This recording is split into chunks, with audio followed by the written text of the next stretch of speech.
Welcome to the Tutoring method, creating confident learners. The Tutoring method uses a unique combination of breath work, brain-body work, gratitude, and a clay-based program to affect the neuroplasticity of the brain in students, to help strengthen their mind-body connection, help them develop a growth mindset, and most importantly, trust and confidence in themselves.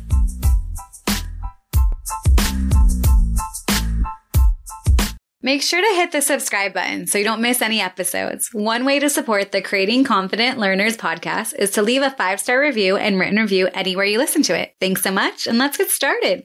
But truly, the brain and body learn through repeated exposure, repetition, where it becomes almost a ritual. And when it becomes that, we can teach through both attention and steadiness and ease, and translate all of that into honing their skills so they can take these crafts and these skills with them wherever they go.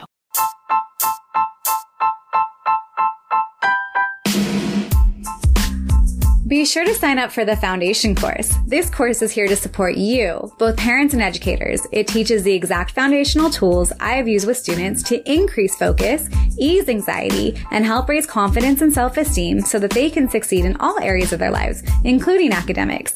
It's made into bite-sized digestible pieces to help you apply these tools right away. It's so interesting to me when I'm thinking about something in academics and the world kind of reflects it back to me. I was recently in a yoga class and we were doing the same sequence, nice and slow. And the yoga teacher at the time kept on saying, the brain and body learn through repetition. That's how we create those new pathways, both in the body and the brain. And for this podcast, I was thinking about how consistency really does become a ritual and how the brain and body learn through repetition. And I was thinking about my time with kids and the sessions that I have. Each one becomes almost a ritual in and of itself. After the first month or so of getting into routine, we just kind of know how we're going to navigate our time together, the progression of how the tutoring session is going to go, what we're going to do, in what order for the most part. And then our time almost takes on this ritualistic ease in our time. But the brain and body has learned through repetition. If you've ever done a task over and over again, you'll notice that each time you come to that task, it gets a little bit easier. And again, practice makes permanent. So we want to, when we're practicing or doing something with repetition, we want to do it with attention and focus and ease, but also with correctness, right? We don't have to reteach some of the stuff that happens. But this idea of the brain and body learning through repetition, for myself as an adult, the place that I see this in the most tangible way is in my yoga practice. The practice is repetitious, and there are things that were difficult to do when I first began 17 years ago that are now just easing the body. Or when I go consistently, when I'm going 3, 4, 5 times a week, for weeks, months at a time, rather than the sporadic every once in a while, my body knows it gets into these deeper poses with ease. And each time it just gets a little bit easier. And the practice of itself in yoga, it is repetitious. And the things that were difficult before are just easing the body, or almost the body can flow and know where to go.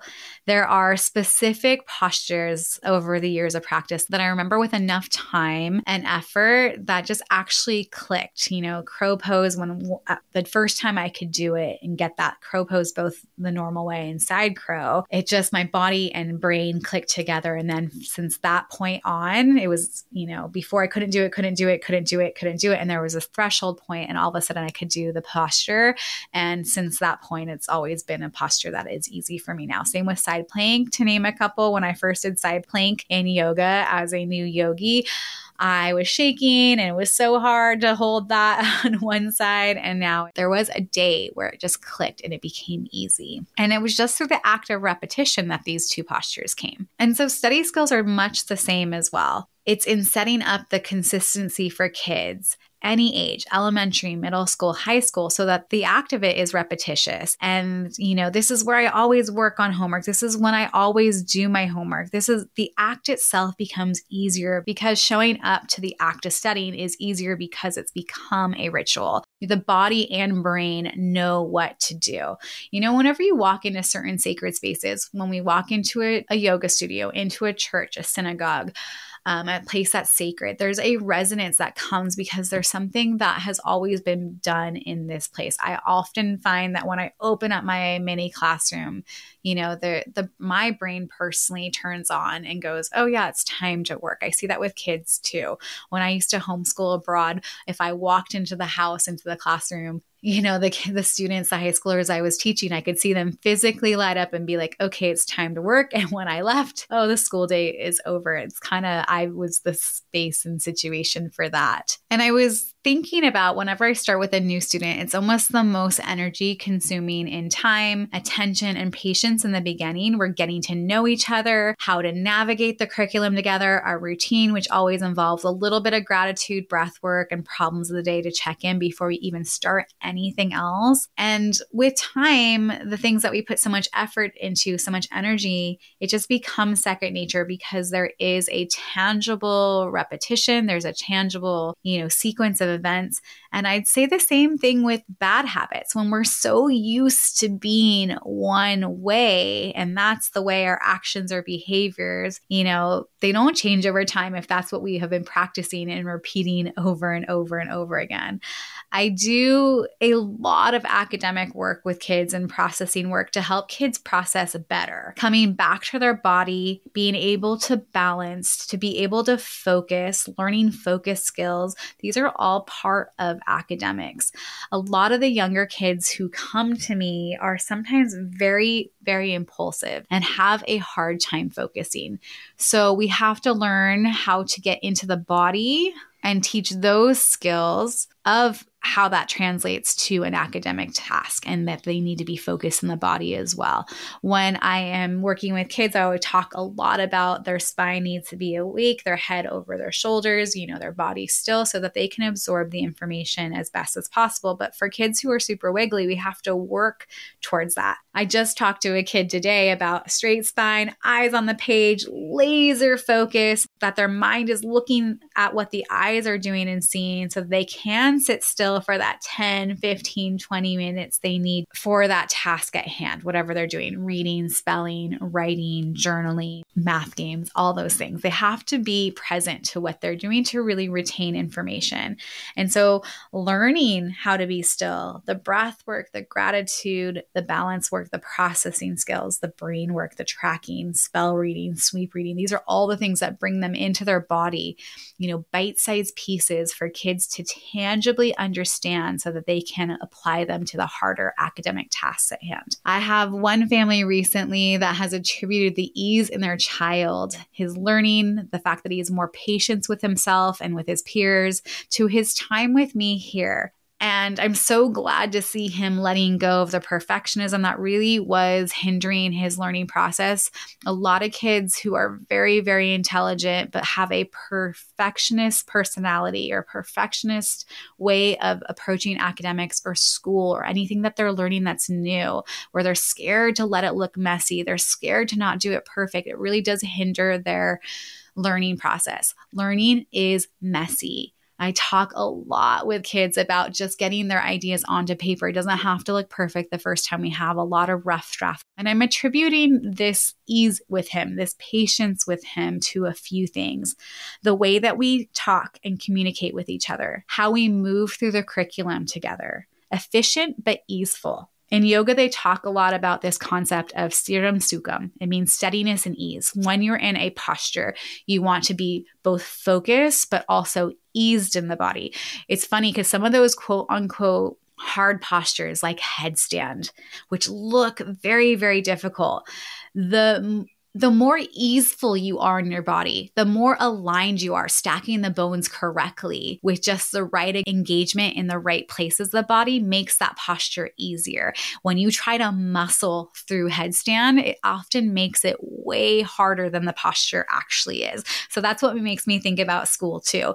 We work through the curriculum, we work through the problems, we work through the core subjects efficiently but easefully. and taking off some of that angst, because these kids with perfectionism tendencies, these kids with lack of patience, these kids who shut down easily, a lot of times there's too much stress involved, and we need to make it efficient and easeful for them. And just like in yoga, this place in academics is the ultimate place that you want to be, in the pose, both focused and alert, but easeful. And the task, the academic task at hand, both focused, alert, but easeful. And so our time together is productive for sure, but it's not in a way that stresses out the nervous system. We're efficient with our time and tasks. And as it becomes more ritualistic in nature, it becomes more easeful. The body and brain learn through repetition. They know what to expect. I also attribute some of this change and the lessening of impulsivity is also honesty and honest conversations and holding him accountable to the things that he is and isn't doing.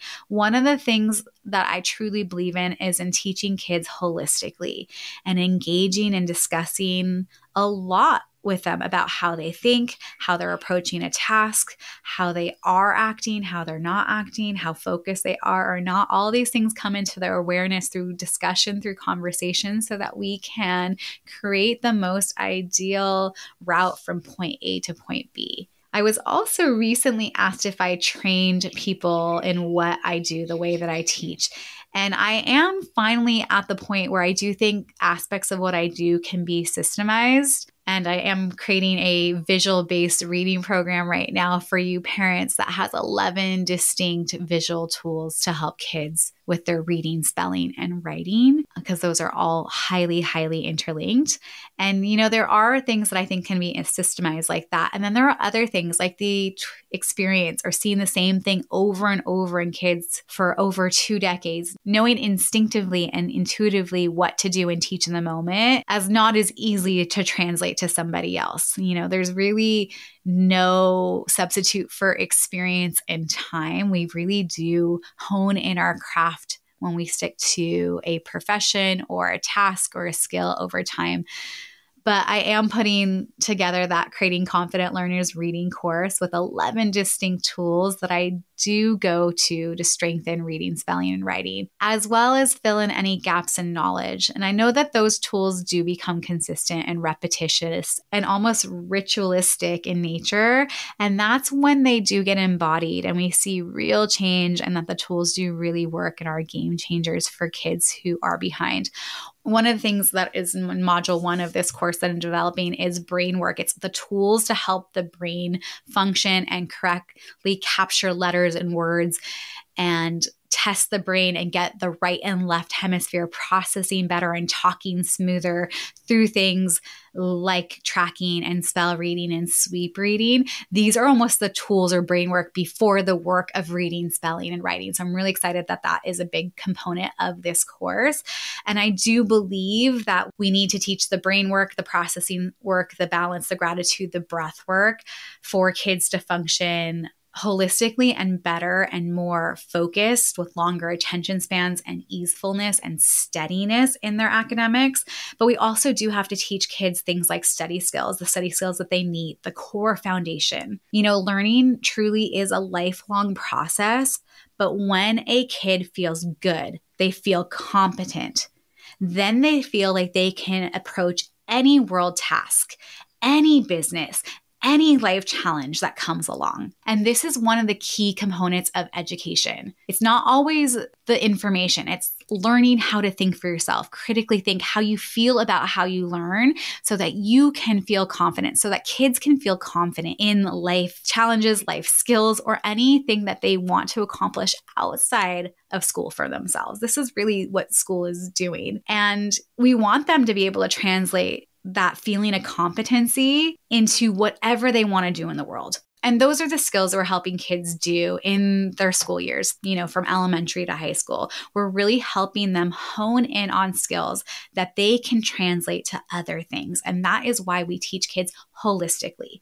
We teach them the brain work, we teach them the gratitude, the breath work, the foundation skills, the core subjects so that they can transfer that. And I know from 20 years of work at this point that you can influence the processing of the brain and strengthen it through brain work.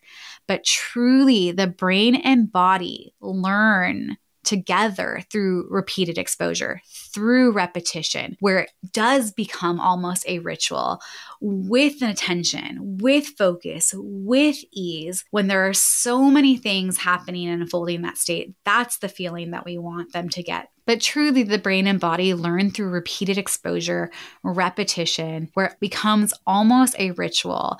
And when it becomes that, we can teach through both attention and steadiness and ease, and translate all of that into honing their skills so they can take these crafts and these skills with them wherever they go.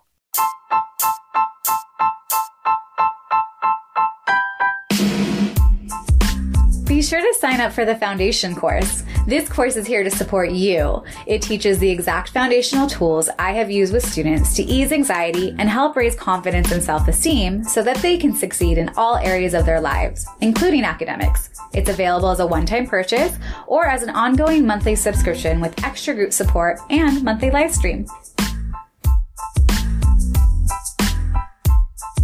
Be sure to sign up for the newsletter to stay in contact. Keep up with the Creating Confident Learners community on Instagram and Facebook at Creating Confident Learners. Have a blessed day and aloha.